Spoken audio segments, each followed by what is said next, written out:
I used to think that love was something solid, like a house with good bones. You marry someone, you make it work, you build a life. And for a while, I thought Donna and I had it figured out. We'd been married 8 years. No kids, by choice. Not for lack of trying. Just not a hill we wanted to die on. Donna said she wanted to focus on her business, and honestly, I respected that. She ran a small but successful home staging company, and she was good. Real good. Clients trusted her. She had that touch, turning a drab condo into a Pottery Barn fantasy in 48 hours. I worked in IT. Nothing flashy. I wasn't building rockets or saving lives, but I kept systems running for mid-sized law firms that didn't know how to restart their routers. Paid well. Gave me flexibility. I liked the routine, the logic of it. No surprises. We lived in Charleston, South Carolina. Not downtown, too touristy, but a neighborhood with porches and dogs and neighbors who wave even when they don't like you. It was normal. Comfortable. That kind of normal where your days blur into each other in the best possible way. Saturday morning coffee runs. Streaming true crime on the couch. Planning theoretical vacations we never took. And then one day, Donna started acting weird. It didn't hit me all at once. It crept in, quiet, slow, and polite, like a southern guest overstaying their welcome. It was subtle at first. Her schedule shifted. More consultations at odd hours. Suddenly, she was staging homes on Sundays, something she used to avoid like plague because, in her words, Sundays are for being lazy and talking smack about people at church. Then came the client stories. Always someone named Steve, or Tim, or you wouldn't know them, Josh. That last one became her favorite. You wouldn't know them. That phrase should be stitched on a throw pillow and sold at Target under the lying spouse collection. To be clear, I wasn't suspicious right away. You don't want to believe someone you share a mortgage and Netflix password with is pulling something. You want to believe you're just tired, or paranoid, or projecting your own crap onto someone else. So I gave her space. I didn't snoop. I didn't grill her. I just waited. Watched. One night, about 3 months into this weird phase, I asked her if she wanted to go to the farmer's market Saturday morning. Something we used to do religiously. She hesitated. I have to check my staging schedule, she said, flipping through her phone with one of those forced frowns, like she was solving a puzzle only she could see. That was when I felt it. Not jealousy. Not yet. But distance. The kind of space that doesn't happen overnight. This wasn't a fight. This wasn't we need to talk. This was her moving 2 degrees left while I stood still, and suddenly we were facing different directions. Then came the gym. Donna had never been a gym rat. She was in shape, sure, but not the type to invest in overpriced athleisure or track her macros.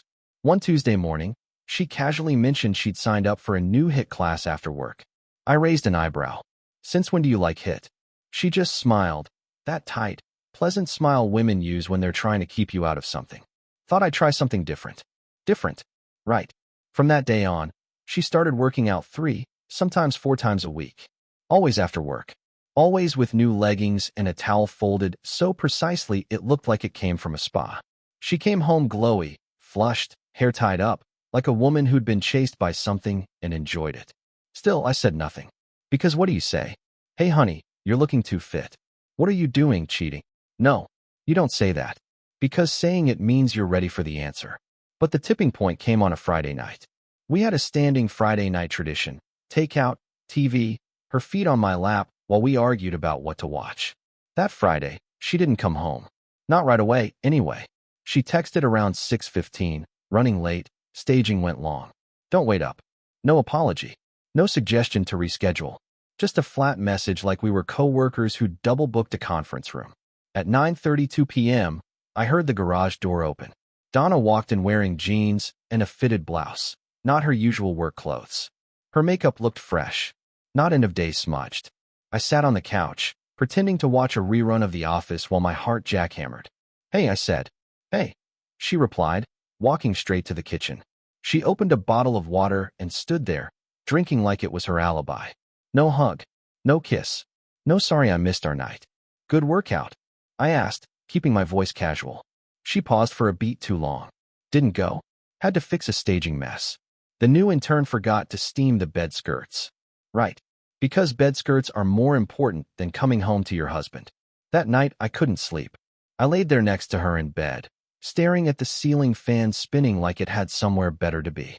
She was breathing slow and steady, peaceful, like someone who had nothing to hide. Me? I was becoming someone I didn't recognize. The guy who calculates lies per minute. The guy who watches shadows under door frames. The guy who pays attention to how long it takes someone to reply to a text. You want to know the worst part? I missed her. Not just her body, or her attention. I missed knowing her. The way she used to tell me the weird dreams she had, or how her coworker mispronounced facade again. I missed the woman who snorted when she laughed and stole the covers and couldn't cook rice to save her life. She was right there next to me, and I couldn't reach her. That's when I started paying attention for real. Not obsessively. Just like a man watching his house for cracks in the foundation. You hear something shift, you don't ignore it.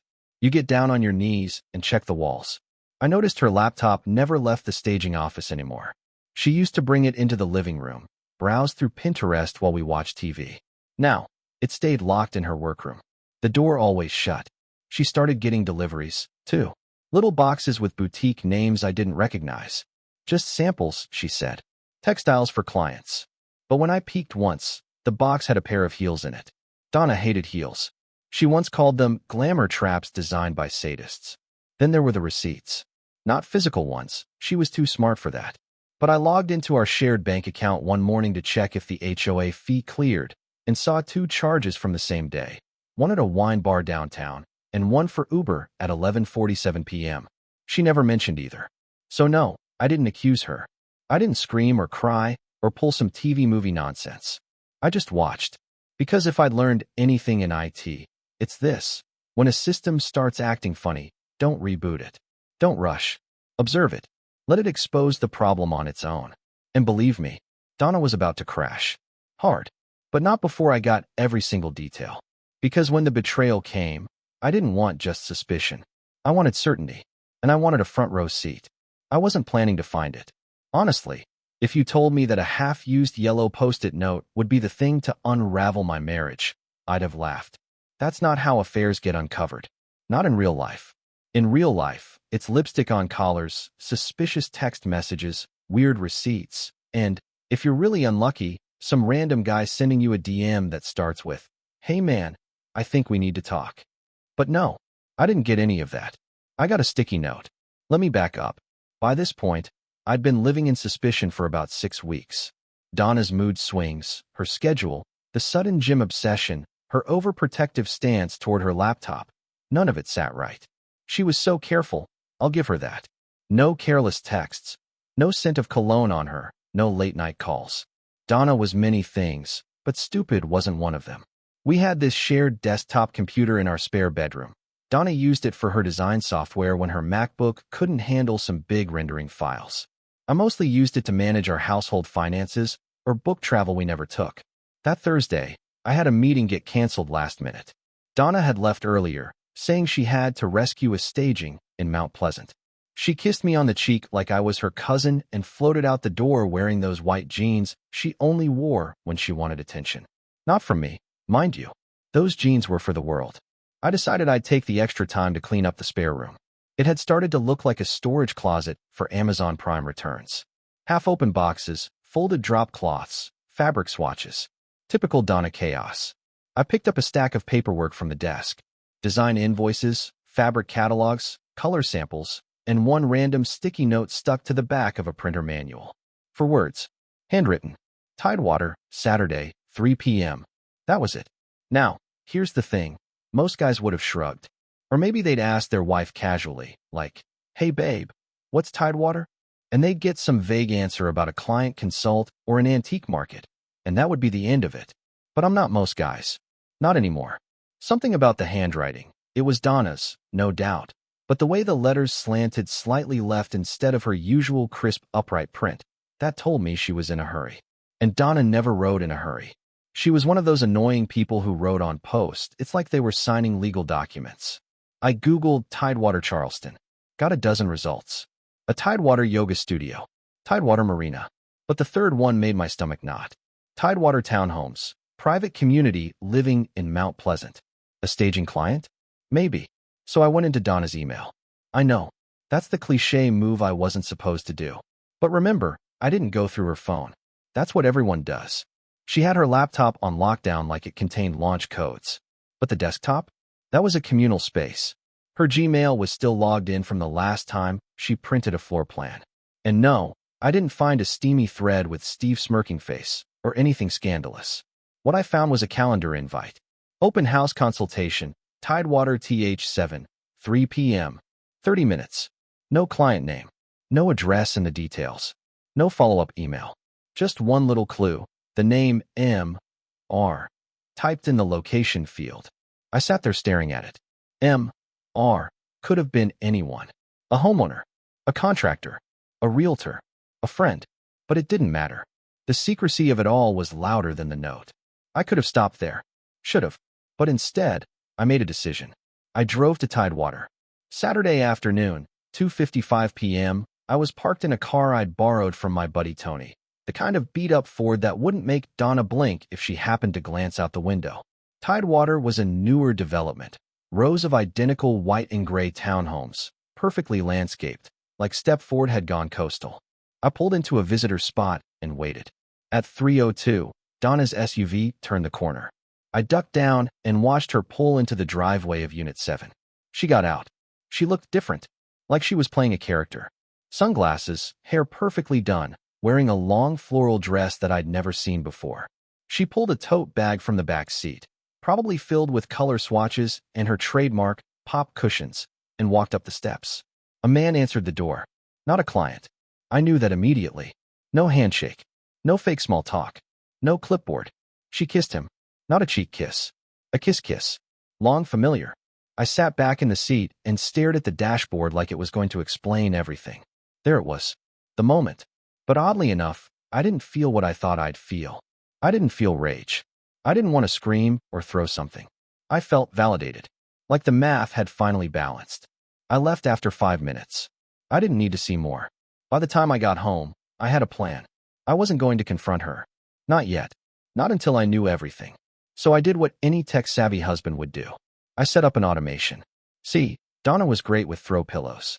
But she didn't know jack about network security. That same night, I installed a keystroke logger on the desktop. Don't look at me like that. It's my computer too. I wasn't looking for passwords or banking info. I just wanted to see what she was typing when I wasn't around. Within 48 hours, I had what I needed. Emails. Drafts mostly. To MR. His name was Mitchell Reardon. There were no saved emails, no inbox history. She deleted everything. Smart. But she didn't know that Gmail stores drafts, even unsent ones, for days. I read every word.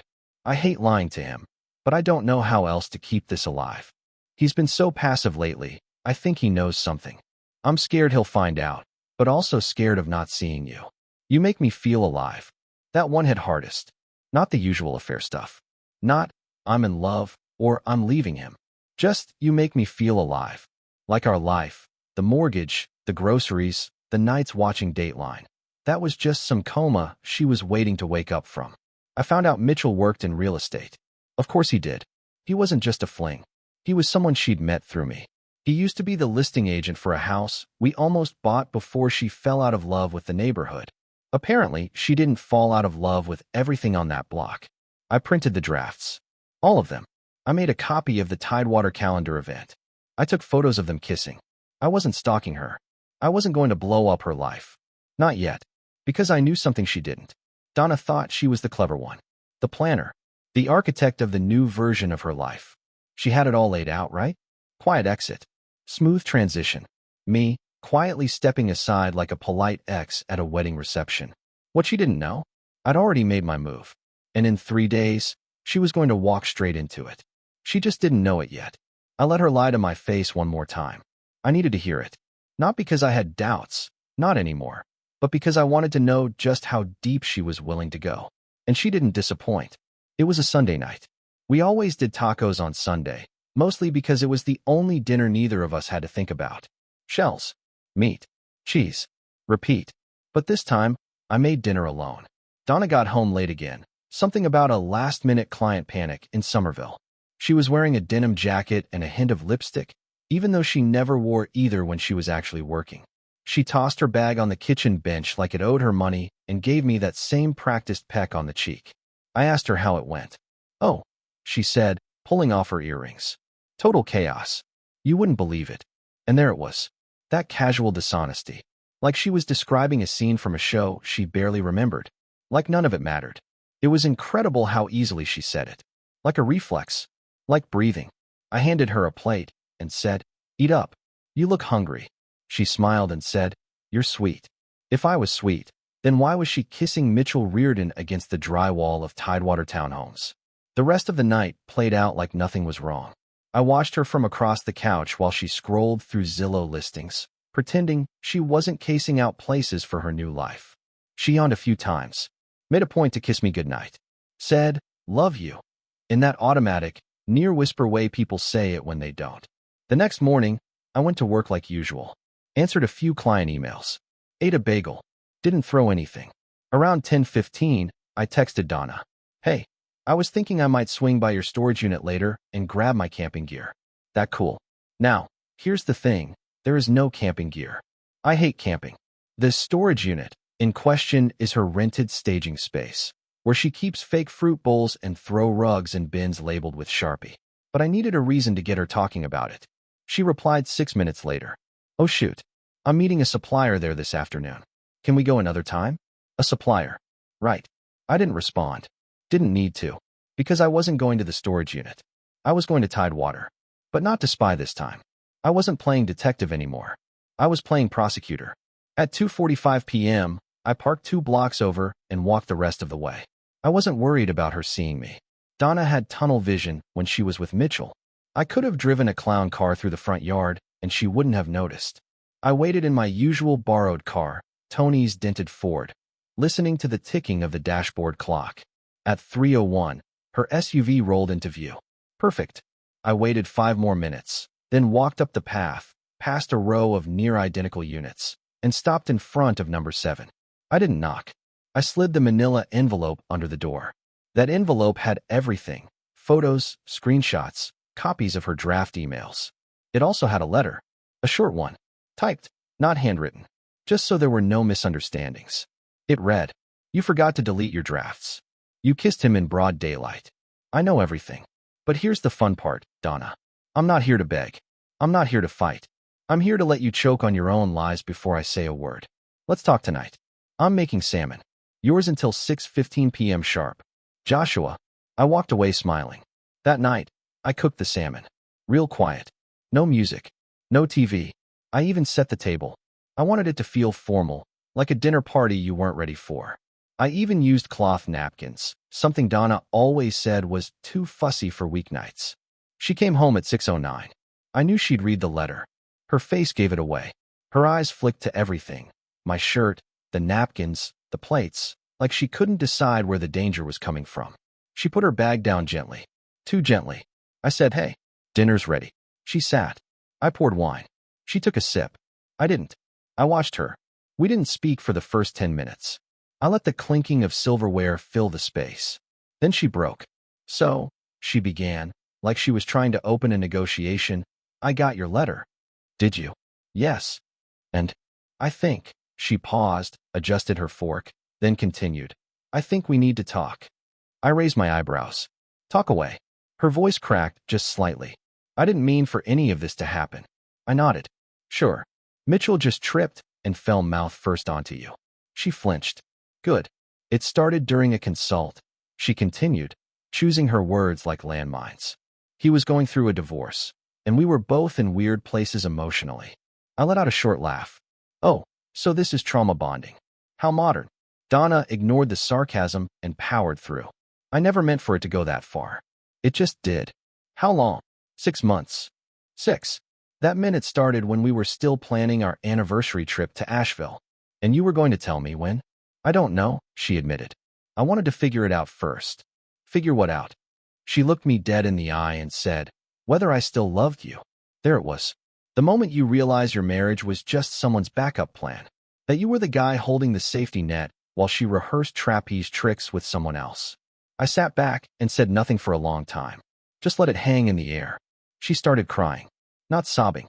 Just tears sliding down while she kept eating. Like she wanted the food more than the apology. That's how I knew it was real.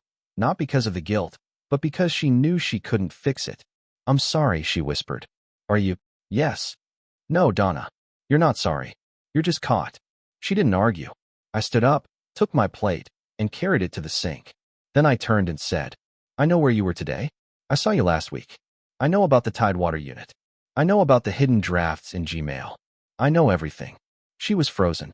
And here's what's wild, I said, leaning on the counter. You thought you were being careful.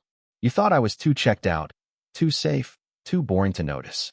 But I've been watching you the way you watch a hairline crack in the ceiling, quietly, patiently, waiting for it to spread. Donna stood up slowly. Josh, no, I cut in. You don't get to josh me. You spent 6 months rewriting me as a footnote in your new story. You don't get to circle back now that the ending went sideways. She wiped her face and stepped toward me. So what happens now? I smiled. That, Donna, is something I've already figured out. Then I walked past her and headed to the bedroom. I left her standing there. Because tomorrow was Monday. And Monday was the beginning of something she hadn't planned for. Me. She didn't leave that night. I'd assumed she would. I figured she'd pack a bag, drive to Mitchell's place, assuming he hadn't already bolted after the fallout, and vanish into whatever chapter she thought was next. But she didn't. Instead, Donna sat at the edge of the couch, staring at the floor like it held some hidden exit strategy. Still in her work clothes. Still in her armor. The blazer stayed on all evening, as if shedding it might also shed the last illusion that she still had control. I let her sit. I didn't say a word for nearly 20 minutes. Just stood in the kitchen, slowly wiping down the same countertop 3 times. My silence was deliberate. Donna thrives in conversations, talks her way in, talks her way out.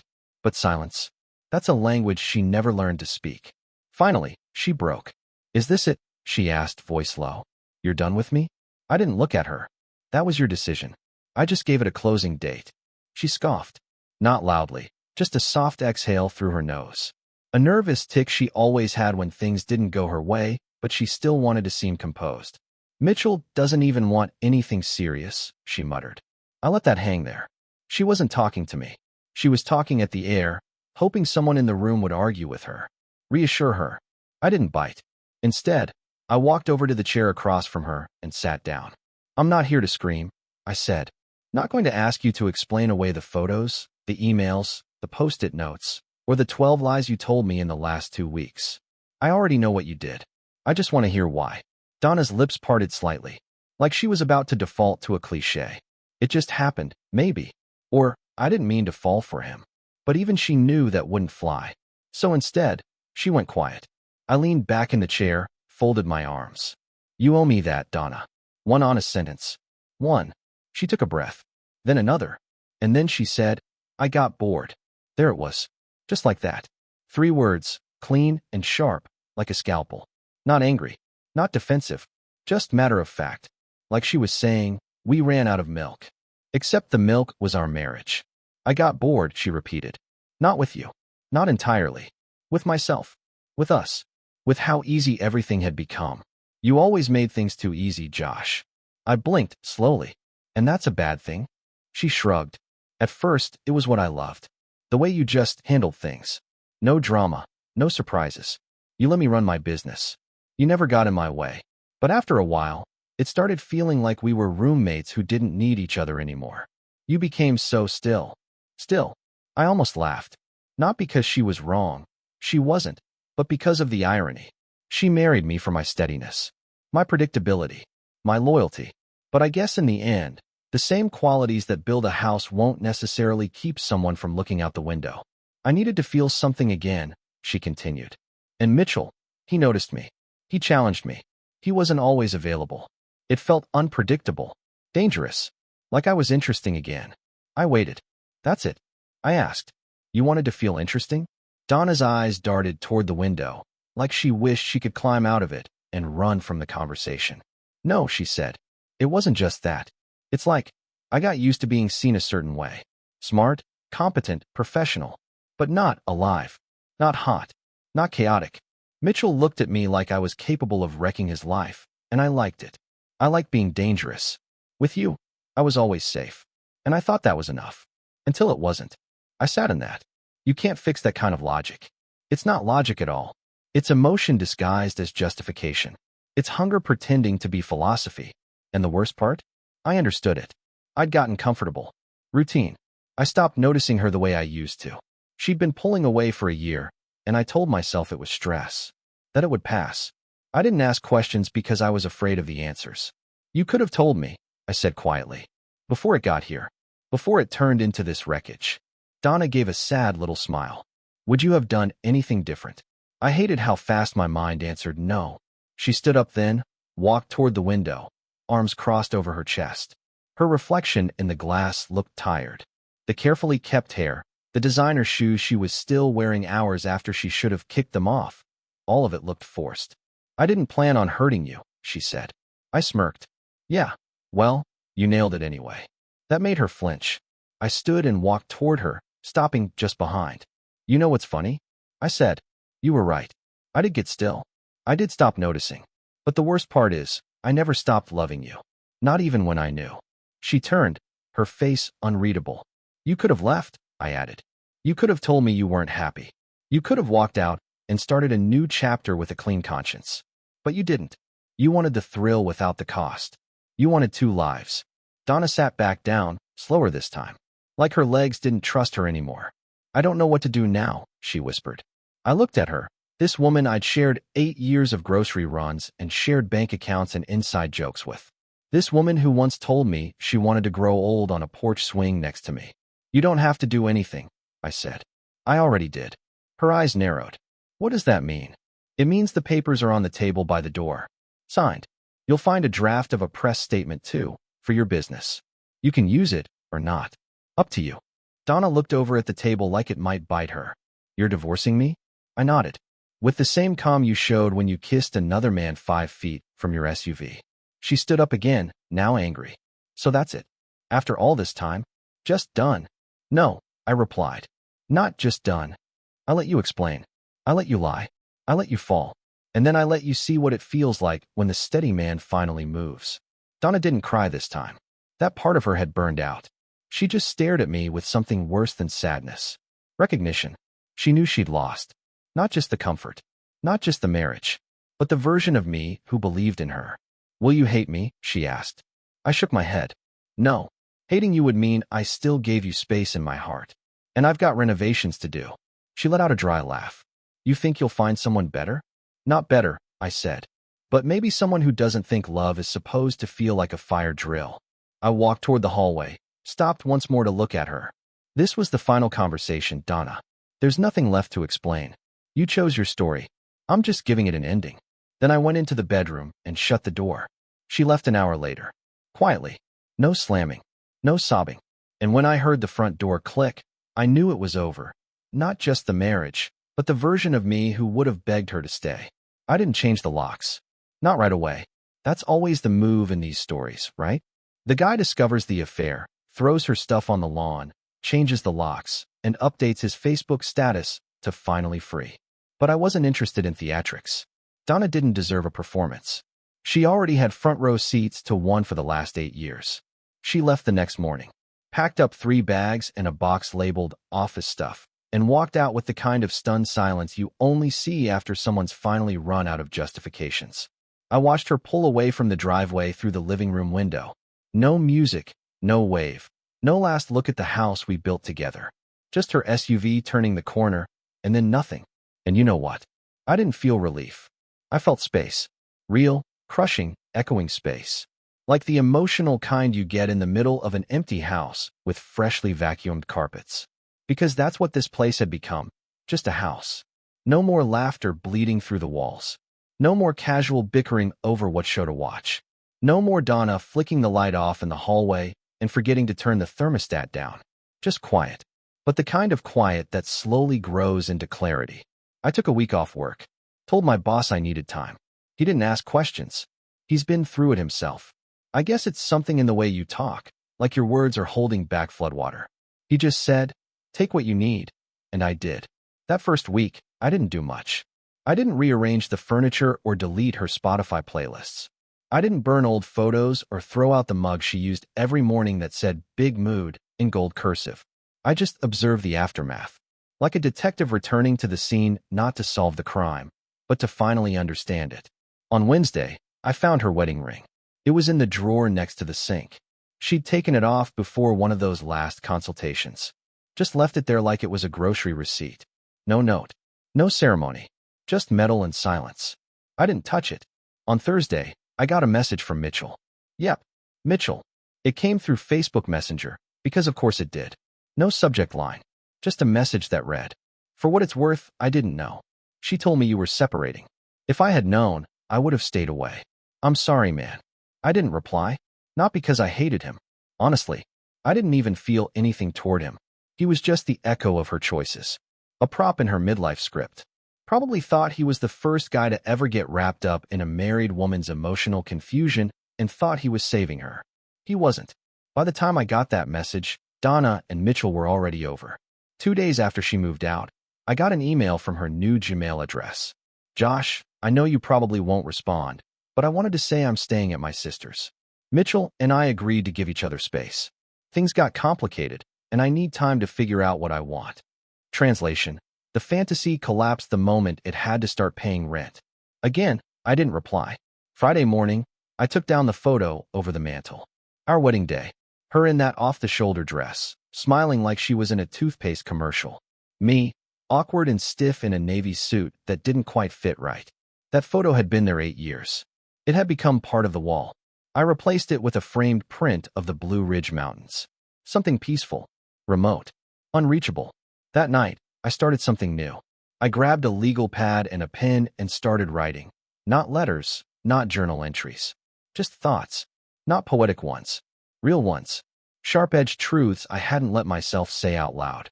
She didn't cheat because I failed. She cheated because she wanted more. But wanting more doesn't mean you deserve it. Especially when you already had everything you asked for. I wrote until the pad was full. Then I folded it, placed it in a drawer, and slept better than I had in a month. The first weekend alone was strange. I mowed the lawn, took out the trash, went to the grocery store. The cashier asked, "Where's your wife today?" I smiled and said, "Taking some time away," which wasn't a lie. Just not the full truth. I saw our neighbor Lisa 2 days later. She stood on her porch watering her plants, looked over, and said, "Hey Josh, I haven't seen Donna around. Everything okay?" It took me a beat. Then I said, "She's gone." Lisa blinked. "Oh, I'm sorry. I didn't know." "No reason you would," I replied. She left quietly. Lisa didn't push. Just gave me the kind of neighborly nod people give when they don't want to intrude, but want you to know they heard you. That night, I got another email from Donna. This one was different. Asterisk Josh. I wanted to thank you. Not sarcastically. Not bitterly. Honestly. For handling all this the way you did. I didn't expect the website. I didn't expect the fallout. But I deserved it. I've spent the last few days trying to figure out how I got here. And it always comes back to one thing. You never changed. I did. And instead of being honest about that, I broke something I didn't know how to fix. I don't expect forgiveness. But I do want you to know, I never stopped admiring you. Even when I stopped deserving you. Donna, asterisk. I read it once. Then deleted it. Because some stories don't need sequels. Weeks passed. Then a month. I finally updated the house. Took down the custom K monogrammed hooks she installed in the hallway. Donated the couch she picked out. The one I always thought was too firm, but never said anything about. Painted the bedroom walls. No more muted beige. I went with dark blue. Bold. Loud. Not me. But maybe the next version of me. One night, Tony came over. "Place looks good," he said. "Thanks. You ever think about selling?" I laughed. "Why?" "So I can start over somewhere else just to stare at different walls." He shrugged. "Maybe.